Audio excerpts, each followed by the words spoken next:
Nag-try po tayo ng paratha.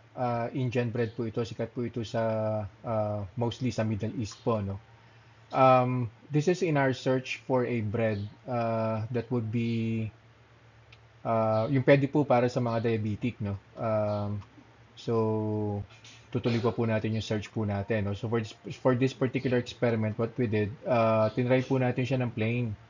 So kung makikita nyo po dyan, nag-start po yung blood sugar level ko po at 95. Tapos after an hour, umakyat po siya ng 161. Tapos eventually bumaba po siya ng 130. Tapos in our hopes to, pa nag-add po ng fiber, baka sakaling ma-mask po yung blood sugar spike, no? Parang hindi eh. So yung with veggies po, nag-start po yung blood sugar natin at 101. After an hour, umakyat po siya ng 173 and on the second hour, bumaba po ng 148.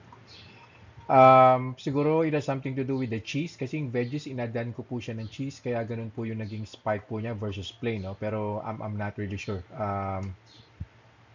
Pwede po kayo mag-research about it, no? Kung ano po yung naging epekto po niya, no? Tapos pag pinlat po natin yung blood sugar spikes po niya on the second hour, si plain po plus 35 tapos si veggies po plus 47. So, hindi po siya pwede, obviously. Sobrang taas po ng blood spike niya.